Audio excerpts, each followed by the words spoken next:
అప్పుల బాధలు వెంటాడుతున్నాయా? అయితే 6 జేవిఆర్ వారి జాతిరత్నాలు ధరించండి.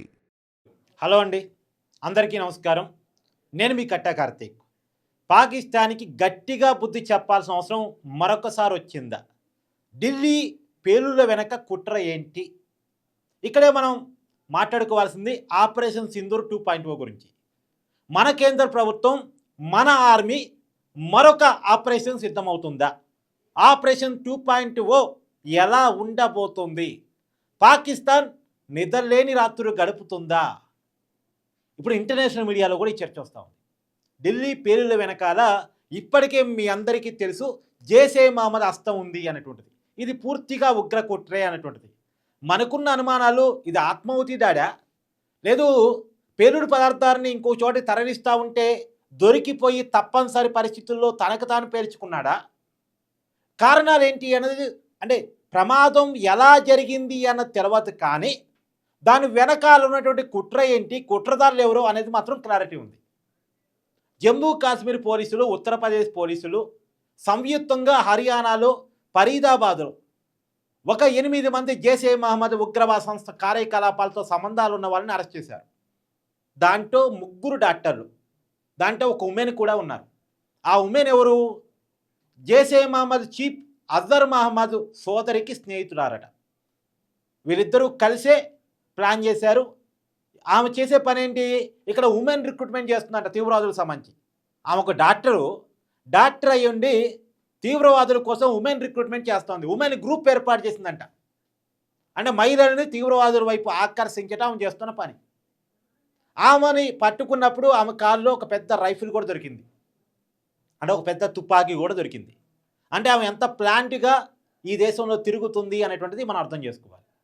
ఆమె స్నేహితురారే ఈ ఒమర్ మహమ్మద్. ఎవరు? ఈ ఢిల్లీ కారు పేలుళ్లలో తనకు తాను చనిపోతూ జనాన్ని చంపాడు కదా తీవ్రవాది, అతను ఈమె స్నేహితుడేనంట. ఈ ఫరీదాబాద్లో ఆ 8 మంది అరెస్ట్ అయిన తర్వాత అక్కడి నుంచే ఇతను కారు నడుపుకుంటూ కారులో అమోనియం నైట్రేట్ పెట్టుకొని ఢిల్లీ వచ్చాడట. మీ అందరికీ తెలుసు, మన వార్తల్లో కూడా చదువుంటారు, ఫరీదాబాద్లో 2900 కేజీల పేలుడు పదార్థాలని మన పోలీసులు స్వాధీనం చేసుకున్నారు. జమ్మూ కాశ్మీర్, లక్నో పోలీసులు స్వాధీనం చేసుకున్నారు. వీళ్ళని అరెస్ట్ చేసే క్రమంలో వాటిని కూడా స్వాధీనం చేసుకున్నారు. ఇంకా మిగిలిన పేలుడు పదార్థాలు ఏవైతే ఉన్నాయో అవి కాల్లో పెట్టుకొని హర్యానా ఫరీదాబాద్ నుంచి ఢిల్లీ వచ్చాడు ఇతను. టోల్ గేట్స్ ఆధారంగా, సీసీ కెమెరా ఫుటేజ్ ఆధారంగా గుర్తించారు. ఢిల్లీ ఎప్పటికి వచ్చాడు?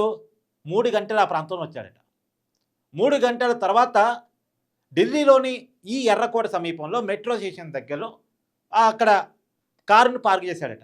దాదాపు 3 గంటల పాటు కారులోనే వెయిట్ చేశాడట. కారును పార్క్ చేసి కారులోనే కూర్చున్నాడు. కారు నుంచి దిగలేదంట. కారులోనే కూర్చొని ఏం చేశాడు? వీళ్ళ అరెస్ట్ ఉంది కదా, వీళ్ళని అదుపులో తీసుకున్నారు కదా, దీనికి సంబంధించిన వార్తల్ని వెబ్సైట్లో చూశాడట. ఇప్పటికి వస్తున్న సమాచారము, అనుమానం మొత్తానికైతే దీనికి సంబంధించిన సమాచారాన్ని సేకరించే పని చేశాడట. తర్వాత ఇంకెవరితోనో ఫోన్ మాట్లాడేటటువంటి అనుమానం కూడా కలుగుతూ ఉంది. ఎవరితో మాట్లాడాడు, ఏం మాట్లాడాడు అనేది రాబోయే కాలంలో తెలిసింది. ఎంక్వైరీ నడుస్తూ ఉంది. ప్రస్తుతం పోలీసుల నుంచి ఇది ఎన్ఐఏ తీసుకుంది, నేషనల్ ఇన్వెస్టిగేషన్ ఏజెన్సీ ఈ ఎంక్వైరీని టేకప్ చేసింది. సో ఎన్ఐఏ టేకప్ చేసిందంటే అలా ఇలా ఉండదు. సో కొన్ని రోజుల్లో అనేక రకాల వాస్తవాలు, మన అనుమానాలకి కూడా సమాచారం దొరికింది. ఇప్పటికి వస్తున్న సమాచారం మేరకు కాల్లోనే ఉండి సమాచారాన్ని, వాళ్ళ అరెస్టుకు సంబంధించిన సమాచారాన్ని చెక్ చేసుకుంటూ ఫోన్లో మాట్లాడే ప్రయత్నం చేశాడు. అంటే దొరికిపోయాము, ఇక ఏం చేయాలి, ఈ పేలుడు పద్ధతులు ఎక్కడ ఉంచాలి, ఈ మొత్తానికి ఏదోటి చేయాలి అనే అక్కడే కారులోనే ఉండి 3 గంటల పాటు ఉండి ఒక్కసారిగా 6:52 ప్రాంతంలో పేలుడు జరిగింది. పేలుడు ఎలా జరిగింది అన్న క్లారిటీ లేదు. అతను చనిపోదాం డిసైడ్ అయ్యి జనాలు ఎక్కువ గ్యాదర్ అయ్యే వరకు ఉండి జనాలు ఎక్కువ మందిని చంపేస్తూ తను చనిపోవాలని అనుకున్నాడా? అందుకే 3 గంటల పాటు వెయిట్ చేశాడా? లేదా ఇంకెవరితోనన్నా మాట్లాడుతూ వాళ్ళ నుంచి సిగ్నల్ కోసం, మామూలుగా ఏంటంటే ఈ టెర్రరిస్ట్ ఆర్గనైజేషన్ ఎలా ఉంటాయంటే వాళ్ళు పైనుంచి ఆదేశాలు ఇస్తారు ఎక్కడ ఎలా చేయాలనేది. ఆ సమాచారం కొరకు వెయిట్ చూశాడా, వాళ్ళ ఆదేశాల కోసం వెయిట్ చూశాడా 3 గంటలు అనేది ఇంకా తెలియదట. కానీ మొత్తంగా అయితే జరిగిన పేలుడు దారుణం. ఇప్పటి వరకు మనకు అందుతున్న సమాచారం 12 మంది చనిపోయారు. నిన్న 9 అనుకున్నాం, ఇంకొక 3 కూడా గాయపడ్డ వాళ్ళు చనిపోయారు. ఇంకా ఈ మరణాల సంఖ్య పెరిగిద్దంటే పెరగొచ్చు కూడా. చాలామంది పరిస్థితి విషమంగా ఉంది, హాస్పిటల్లో ఉన్నారు. పేలుడు చాలా ధాటిగా జరిగింది కదా. ఒక్కసారిగా అమోనియం నైట్రేట్ లాంటి ఒక రసాయనాలు పేలటం, అక్కడ సైన్స్ తెలిసిన వాళ్ళకి బాగా తెలుసు అది ఎంత డేంజరు అనేటువంటిది. పేలటం, ఆ కారు పేలటంతో పాటు దాని ప్రభావంతో ఆ చుట్టుపక్కల ఉన్నటువంటి వందలాది కార్లు ఒక్కసారిగా తగలబడే పరిస్థితి రావటం, అక్కడ పెద్ద ఎత్తున పేలుడు ఏర్పడటం వల్ల వచ్చిన మంటలు షాపుల్లో కూడా వెళ్ళటం, దాదాపు 300 మీటర్ల అవతల ఉన్న షాపులు కూడా అలజడికి గురయ్యాయట ఆ పేలుడికి. అంటే అర్థం చేసుకునే ఎంత దారుణమైన పేలుడో. అయితే ఇది ఇక్కడ మనకి కారణం ఏంటంటే జైషే మహమ్మద్ ఉగ్రవాద సంస్థ చేసిన పని ఇది. జైషే మహమ్మద్ ఉగ్రవాద సంస్థ భారతదేశంలో ఏదో పేలులకు పాల్పడే ప్రయత్నం చేస్తూ ఉంది. ఇది క్లారిటీ ఉంది. ఎలా ప్రమాదం జరిగింది అన్న కాడ క్లారిటీ లేదు, కానీ ప్రమాదానికి కారకులు ఎవరు అన్న కాడ క్లారిటీ ఉంది. జైషే మహమ్మద్ ఉగ్రవాద సంస్థ, దీని చీఫ్ అజర్ మహమ్మద్. అజర్ మహమ్మద్ సంబంధించిన కుటుంబ సభ్యుల్ని మనం పాకిస్తాన్లోకి వెళ్ళి వాళ్ళ క్యాంపుకి వెళ్ళి మనం ధ్వంసం చేసి వచ్చాం. వాళ్ళు ఖతమయ్యారు. ఆ రోజు నుంచి అజర్ మహమ్మద్ కోపం మన మీద పెట్టుకున్నాడు. ఆ రోజే స్టేట్మెంట్ ఇచ్చాడు భారతదేశంలో దాడులు చేపిస్తానని. దానికి అనుగుణంగానే ప్లాన్ చేస్తున్నాడు. ఆ ప్లాన్ను మన వాళ్ళు పసిగట్టారు, పట్టుకున్నారు. పట్టుకున్నప్పటికీ కూడా ఒక అతను పారిపోయి ఇలా పేలుడికి కారణమయ్యాడు. సో మొత్తానికి మనకి శత్రువు ఎవరు, కారకుడు ఎవరు, మనకాడ పేలుడు కోసం ప్రయత్నం చేస్తుంది ఎవరు అన్న విషయం మనకు అర్థమైపోయింది. జైషే మహమ్మద్. ఈ జైషే మహమ్మద్ ఎక్కడ ఉన్నాడు? పాకిస్తాన్లో ఉన్నాడు. పాకిస్తాన్లో ఆర్మీ చేతుల్లో రక్షణ పొందుతూ ఉన్నాడు అనేటువంటిది మనకు ఉన్నటువంటి మన ఇంటెలిజెన్స్కు ఉన్న సమాచారం అంట. అంటే అతను పాకిస్తాన్లోనే ఉండి ఉంటాడని ఎందుకు అనుకుంటున్నాం మనం? పాకిస్తాన్లోనే జైషే మహమ్మద్ గూఢాచార సంస్థ గతంలో ఉంది కాబట్టి, అక్కడికి వెళ్ళి మనం దాడి చేసి వచ్చాం కాబట్టి, వీళ్ళ ఉగ్రవాద సంస్థలన్నీ కూడా, వాళ్ళ క్యాంపులన్నీ కూడా అయితే పీఓకేలో లేదో పాకిస్తాన్లోనే ఉంటున్నాయి. మన ఆపరేషన్ 1.0 ఎలా చేసాం?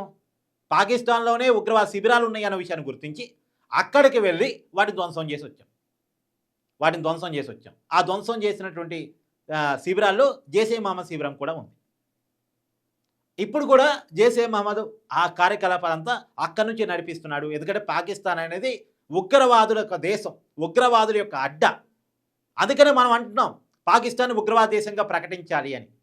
కానీ ఎక్కడో అమెరికా పాకిస్తాన్ వెనకేసుకొస్తూ ఉంది. మొన్న 1000 కోట్ల IMF నుంచి నిధులు కూడా ఇప్పించింది.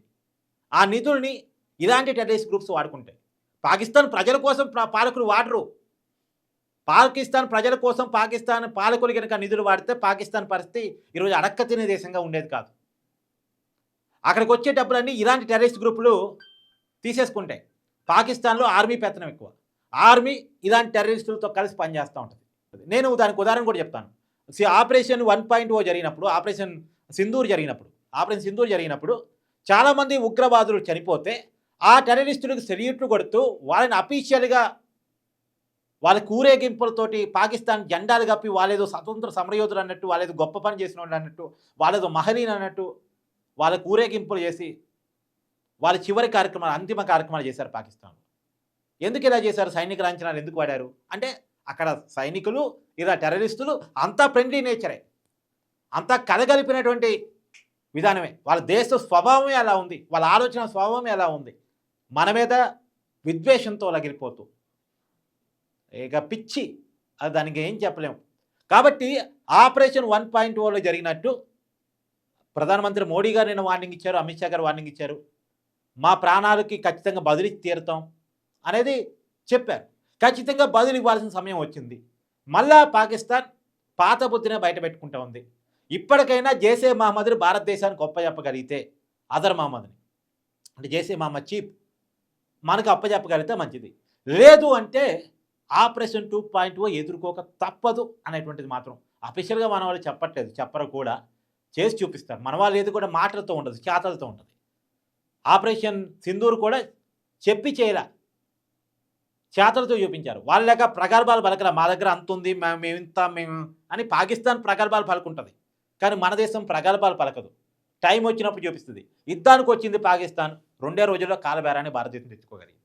సో ఇప్పుడు ఆపరేషన్ సింధూర్ 2.0 ఉండబోతుంది అనేటువంటి ఒక సమాచారము లేదు ఒక ఊహో ప్రస్తుతానికైతే చక్కలు కొడుతూ ఉంది. కానీ ఉంటుందా ఉండదా అయిన తర్వాత తెలుసుకోవాలి. ఆపరేషన్ సింధూర్ 2.0 అయిన తర్వాతే మనం తెలుసుకోవాలి. Thank you.